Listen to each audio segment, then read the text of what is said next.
अस्सलाम वालेकुम रहमतुल्लाहि व बरकातुहू। आज काफ़ी व्यूवर्स की तरफ से जो मुझे मैसेज आया था कि इस टॉपिक पे डिस्कस करें। इंशाल्लाह ताला मैं आपको यहाँ पर बताऊँगा कि लाइफ इंश्योरेंस के बारे में इंशाल्लाह हम एक टॉपिक को कवर करेंगे। इसके क्या फ़ायदे हैं और क्या नुकसानात है और इसको कहाँ-कहाँ यूज़ किया जा सकता है। लाइफ इंश्योरेंस जो आमतौर पर आपने सुना होगा कि एलआईसी पॉलिसीज़ होते हैं या किसी रिलायंस कंपनी से भी आप इंश्योरेंस पॉलिसीज़ ले सकते हैं या कोई भी आप अपने पसंद की कंपनी से इंश्योरेंस पॉलिसीज़ ले सकते हैं। ये इंश्योरेंस पॉलिसीज़ ये लॉन्ग टर्म सेविंग पेमेंट्स होते हैं। ये एक तरह से आपको एक एक पॉलिसी जब आप लेते हैं एक पॉलिसी जब आप लेते हैं, मिसाल के तौर पर आपने 20 लाख की पॉलिसी ली, 20 लाख की पॉलिसी ली, वो आपकी एज के ऊपर डिपेंड होगी। यहाँ पर मैं आपको एक बात ख़ास बतलाना चाहता हूँ कि अगर आपकी एज 40 साल है तो आपका प्रीमियम ज़्यादा होगा, अगर आपकी एज 25 साल है तो आपका प्रीमियम कम होगा। यह आपको लगातार टाइम पीरियड वही रहेगा। मिसाल के तौर पे किसी का टाइम पीरियड 25 ईयर्स रहेगा, किसी का 15 ईयर्स रहेगा, तो उस हिसाब से प्रीमियम बढ़ता रहेगा। यहाँ हमारे दरमियान काफ़ी लोग बैठे हुए हैं और काफ़ी लोग मेरे व्यूवर्स ख़ास तौर पर यहाँ पर वो इस्टेब्लिशमेंट में या अपनी कंपनी में काम करते हैं, उनके लिए यहाँ पर ख़ास बताना चाह रहा हूँ। ये एक बहुत ही अच्छी इंश्योरेंस पॉलिसी जो लेते हैं, इसके ज़रिए आप अपने इनकम टैक्स वगैरह में क्लेम कर सकते हैं और अपना टैक्स बचा सकते हैं। जिसके ज़रिए नंबर 1 जो फ़ायदा होने वाला है, आप टैक्स सेव कर सकते हैं इस पॉलिसीज़ के प्रीमियम के ज़रिए। तो यहाँ पर आपको एक पता चला कि आप अपना लाइफ इंश्योरेंस सेव कर सकते हैं और ये पॉलिसीज़ का जो प्रीमियम होता है, कोई ज़्यादा बड़ा नहीं होता और किसी आपको बर्डन भी नहीं होता कि ये पॉलिसीज़ का जो प्रीमियम हम पे करते हैं, आपके अपने सेविंग पे कोई ज़्यादा फ़र्क नहीं पड़ता, क्योंकि एक छोटा-सा अमाउंट एक लॉन्ग टर्म आपको पे करते रहना है, जिसके ज़रिए पॉस मैं आपको यहाँ पर ये बता रहा था कि सबसे पहली चीज़ ये है कि आप अपने टैक्स को बचाने के लिए यूज़ कर सकते हैं इस प्रीमियम को। उसके बाद जो सबसे जो इम्पोर्टेंट चीज़ है, जो बॉन्ड पेपर होता है, पॉलिसी का जो बॉन्ड पेपर होता है, उसके ज़रिए आप लोन भी ले सकते हैं। चाहे तो आप इस बॉन्ड के ज़रिए आप कमर्शियल लोन भी ले सकते हैं, या कोई आप नया बिज़नेस कर रहे हैं, उसके बॉन्ड के अगेंस्ट पॉलिसी बॉन्ड के अगेंस्ट से आप लोन ले सकते हैं। और इसका जो ख़ास तौर पर ये कि लाइफ इंश्योरेंस जो पॉलिसीज़ होते हैं, वो काफ़ी अच्छी अगर पॉलिसीज़ लेते हैं तो आपको 20 साल इसके फ़ायदे हो सकते हैं।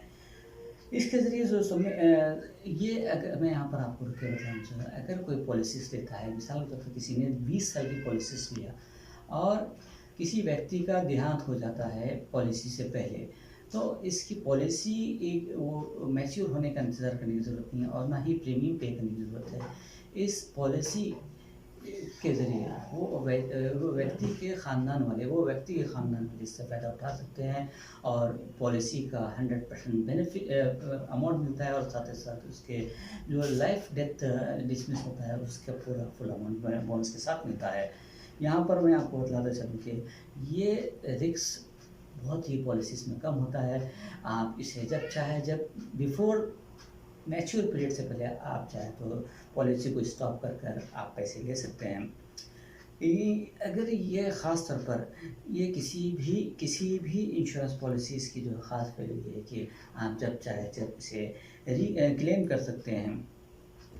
और पॉलिसीज़ के ज़रिए मैंने बताया कि इंश्योरेंस डिफरेंट प्लान्स होते हैं।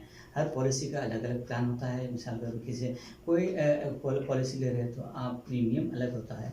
तो कोई जीवन बीमा पॉलिसीज़, ये पॉलिसीज़ कई किस्म की पॉलिसीज़ है। वो पॉलिसीज़ अलग-अलग प्लान के हिसाब से आपको प्रीमियम पे करना पड़ता है। यहाँ पर आपको बताना चाहूँ कि कई पॉलिसीज़ ऐसे होते हैं कि आपके बच्चों के लिए, आपके बड़ों के लिए, आपके बुज़ुर्गों के लिए भी, आपके हेल्थ के लिए भी कई कई काफ़ी पॉलिसीज़ आजकल पॉलिसीज़ लॉन्च की है। कई कंपनीज़ ने अपने हिसाब से पॉलिसीज़ लॉन्च की है। आप स्टडी करें कि आपको कौन-सा पॉलिसीज़ आपके लिए बेहतर हो सकता है।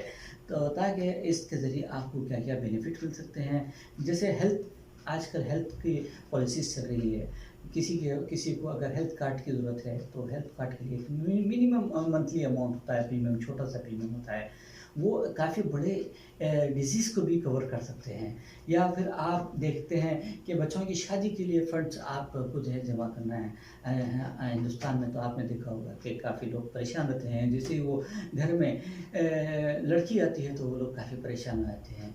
लेकिन इस पॉलिसीज़ के ज़रिए आप छोटा-छोटा प्रीमियम भरेंगे, तो मैरिज लोन के नाम पर आप जो है क्लेम कर सकते हैं, या बच्ची के प्रोफ़ेशनल स्टडीज़ के लिए या बच्चे के प्रोफ़ेशनल स्टडीज़ के लिए आज से आप छोटा-छोटा प्रीमियम अपनी जो सेविंग है उसमें से छोटा-छोटा प्रीमियम आप डालते हैं। तो प्रोफ़ेशनल स्टडीज़ में इस एमबीबीएस, एमडी अगर आपको कुछ कराना है, या इंजीनियरिंग, या आपको एरो टेक्नोलॉजी, ऐसे कोर्सेज़ कराना है जो आपको काफ़ी बड़ा अमाउंट की ज़रूरत पड़ेगी, तो उस वक़्त आपकी एज काफ़ी हो जाएगी और आपके पास सेविंग कम होगी। तो इसीलिए आप अगर छोटे-छोटे उस लेवल पे आपको पॉलिसीज़ आज से प्रीमियम पे करते हैं, तो आपको काफ़ी फ़ायदा हो सकता है। यही नहीं, बच्चों के एजुकेशन पे मैंने बतलाया, बच्चों की शादी पे आप जो है पॉलिसीज़ बना सकते हैं, बच्चों की हेल्थ पे पॉलिसीज़ बना सकते हैं, इवन आपकी हेल्थ पे पॉलिसी बना सकते हैं। घर के फ्यूचर में आप इन्वेस्टमेंट, आप घर बनाना चाह रहे हैं, उसके लिए पॉलिसी बना सकते हैं। हमारे दरमियान काफ़ी व्यूअर्स हैं जो जॉब करते हैं, जिन्होंने मुझे आज ख़ास तौर पर बताया कि वो अपनी पॉलिसीज़ को प्लान करें, अपनी पॉलिसीज़ को प्लान कर कर जो है इंश्योरेंस पॉलिसीज़ लें, ताकि फ्यूचर में आपको इसके ज़रिए बहुत सारे फ़ायदे हो सकते हैं। लेकिन मैं यहाँ पर आपको बताना चाह रहा हूँ, ये पॉलिसीज़ सिर्फ़ पॉलिसीज़ के ज़रिए देखें, आप इसे किसी और नज़रिए से ना देखें जिस पे मुझे कमेंट्स मिले। तो यहाँ पर आपको किसी एक एस्टेब्लिशमेंट काम करने वाले की एज जो है 60 साल के बाद, वो काफ़ी प्राइवेट सेक्टर्स में जो लोग काम करते हैं, प्राइवेट सेक्टर में जो लोग काम करते हैं, उनके लिए पेंशन नहीं होता।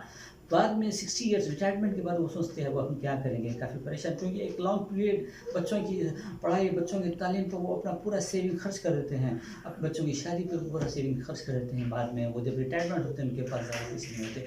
तो यही पॉलिसी जो आपने लाइफ इंश्योरेंस पॉलिसीज़ लिया था, इसके ज़रिए आप अपने से पेंशन जो है आपके रिटायरमेंट के बाद जो है आप कंटिन्यू हो जाएगी। यही नहीं कि वे व्यक्ति का जब देहांत हो जाता है, तो उसके बाद भी ये पॉलिसीज़ का जो प्रीमियम रहेगा, वो अपने वाइफ़ को, व्यक्ति के जो रिस्पॉन्सिबल पर्सन्स हैं, उनको मिलता रहेगा।